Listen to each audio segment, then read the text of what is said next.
Hello, and welcome to the Find Info World channel. I want to talk about a Paul Joseph Watson on Infowars.com article titled, DHS to hire top secret domestic security force. This article was posted on November 5th of 2013. So, is the current United States President Obama planning to have a civilian security force in addition to the military? Is the Department of Homeland Security building a mercenary unit? Well, let's take a look at what they are doing right now. Then we can make an educated guess as to why the Department of Homeland Security is to spend $19 million on a private security force in Wisconsin and Minnesota.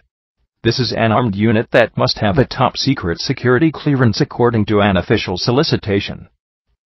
According to a solicitation posted on the Federal Business Opportunities website, the Federal Protective Service, a sub-agency of the DHS, intends to hire Armed Protective Security Officer, PSO, services at various locations throughout the states of Minnesota and Wisconsin.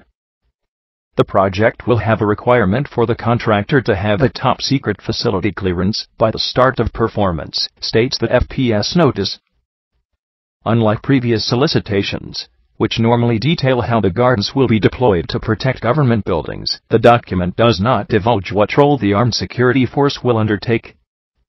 The fact that the contractors being hired must have a top-secret security clearance clearly suggests that the DHS is not merely seeking to hire armed guards, but Blackwater-style mercenaries who will be engaged in some kind of clandestine activity. The notion of an armed security force operating domestically under a top-secret designation, something normally reserved for foreign spying and military operations, underscores how the DHS increasingly treats America like some kind of occupied territory. The hiring of private mercenaries with top-secret clearances also suggests that DHS may be planning on using the contractors as cutouts, who will be involved in a variety of different operations outside the purview of public and congressional scrutiny. For some, the idea of an ever-expanding federal government turning to a private security force with a top-secret clearance will stir memories of Barack Obama's pre-election promise to build a civilian national security force that's just as powerful, just as strong, just as well-funded as the US military. We cannot continue to rely only on our military in order to achieve the national security objectives that we've set. We've got to have a civilian national security force that's just as powerful, just as strong, just as well-funded.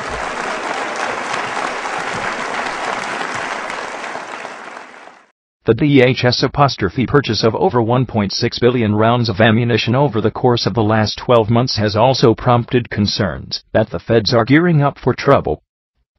As we previously reported, the federal agency has spent large sums of money in recent weeks hiring large numbers of armed guards to protect government buildings, a development some have connected to the likelihood of civil unrest in America which could arise from food shortages linked to welfare cuts. Fox News' Neil Cavuto suggested that the Department of Homeland Security's recent $80 million outlay on armed guards to protect government buildings in upstate New York was related to potential food stamp riots. Well, could this happen here on November 1st? The Department of Homeland Security says, yes, it can.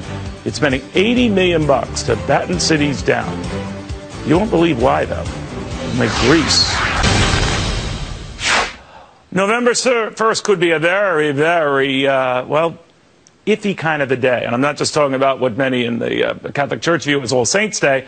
This could be all hell breaks loose day. The Department of Homeland Security spending $80 million on a raft of armed guards to protect the IRS and other government buildings in New York. Not from terrorist threats, mind you, but from American citizens, because on November 1st, the food stamp program is set to start decreasing the amount that is allocated to food stamp recipients. Not all, but a good many, and they're worried that violence will ensue. TeaParty.net chief strategist Niger Innes says, like Greece, violence is a serious concern when entitlements are threatened. And Niger, I guess they're preparing for the worst. Should they be? Well, this is really frightening. I mean, we are on a slow march to becoming Greece. You know, what this says more than anything is that when you have nearly 50 million Americans on food stamps, that are forced to be on food stamps because of a miserable economy that big government is strangling, then you have a situation where it's obvious what government can give to you, government can take away. But you know what's odd about this, Nigel, is no one is having anything taken away at this point. Some might see the allocation of their food stamps rearranged, reprioritized, reduced very slightly, but nothing at this point that just strips the stamps from them. So let's say, I don't know how it works, if I have $75 worth of food stamps and I have $70, let's say, they are expecting riots over that. Should they be? Well, you know, I don't know that they should expect riots this cycle. But if we do not radically change our economy and revamp our economy so that those 50 million people, nearly 50 million people, have an opportunity to be liberated from food stamps, forget 75 versus $70 versus $65. Right. What these people need is economic opportunity and a good job so they can put food on their own table. You know, Neil, the slaves had food stamps too. It was called scraps from masses' table. And we have a crisis within our country right now when you have the 50 million people, nearly the entire West Coast, three states on the West Coast of the United States, on food stamps. That's the real outrage, and that's the real crisis. To say nothing of about 100 million Americans who get some sort of food assistance. Now, I'm not begrudging the fact that there are some who genuinely need that help, and we should help them. But it's gotten so out of control now that if it keeps going at this pace, of course, everyone will be on it. But that begs the next question, whether we've become such an entitlement society and such an entitlement expected society that when they're even slightly curbed, well, we heard it from Richard Trump at the AFL-CIO when it comes to addressing even the growth of entitlements, they'll be held to pay on any Democrat who dare tries. So it doesn't look like we'll ever get out of this.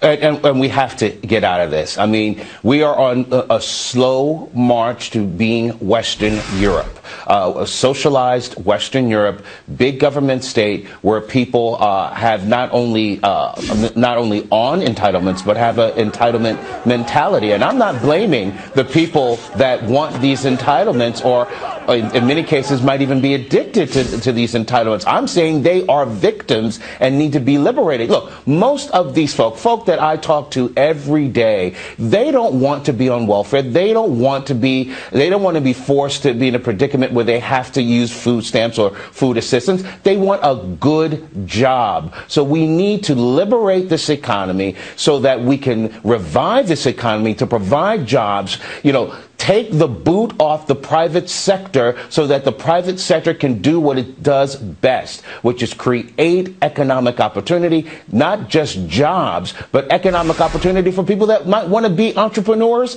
and provide jobs. Yeah, you gotta give people that opportunity without, you know, indenturing them to these programs. Niger, thank you very, very much.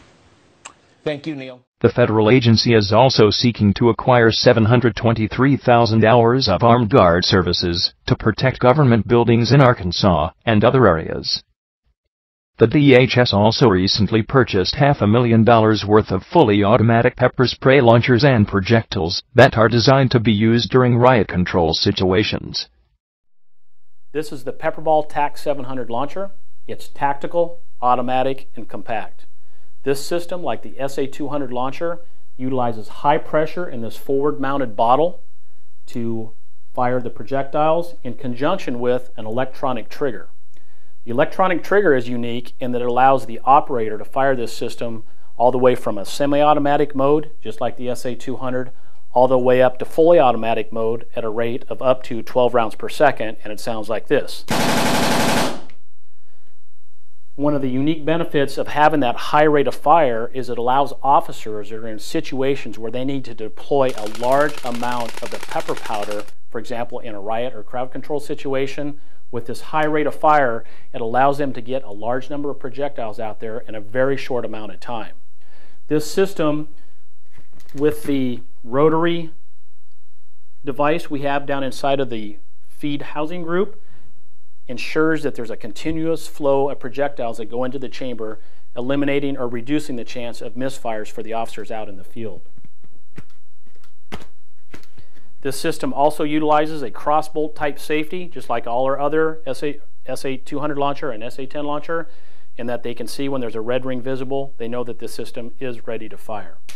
This system, as you can see, is more compact, so it's not as long as the SA200, but it's just a little bit bigger than the SA10. This system, just like the SA200, can also be fired while the operator is wearing a gas mask, because the operator can pull the system away from their face as they deploy this, and due to the lack of recoil, they can simply stay on target with the gas mask and the launchers directly in front of them, utilizing their normal sight picture.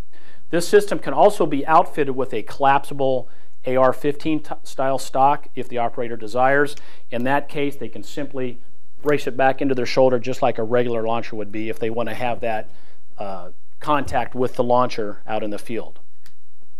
This system obviously has a lot of unique benefits in that you can control the rate of fire. You have different types of rate of fire, including a 3-round burst option with this system. So it's a good option for agencies that are looking for higher firepower, situations where they anticipate delivering a lot of projectiles, or situations where they want to have that extra psychological advantage when they deploy this in the field. Because, as you can imagine, just hearing that discharge is a strong psychological influence on the people that it's being used against. The TAC 700 launcher can also be used in conjunction with our riot vest. This allows the operator to shoot a higher number of projectiles due to the added air and the ability to carry extra projectiles in the riot vest. To do that, the operator simply removes the cover on this bottle, on this high pressure air bottle, inserts the connecting hose to the high pressure air bottle itself, and the operator is now ready to go into the field and fire up to 850 rounds with the bottle that's attached to the riot vest itself. The purchase of these items sends another clear signal that the DHS is preparing for some form of civil disorder. The next president of the United States will have access to these same dictatorial powers. So if Obama does not use them, someone down the line probably will. So we need to stand up against any and all threats to our human rights. Are you ready? Are you prepared? 'Cause it seems the US government sure is getting ready and prepared for something. To get more details about the key points in the video, perform a search using startpage.com, findinfoworld.com, infowars.com, or click the link below. Till next time, be forever vigilant in protecting your God-given rights.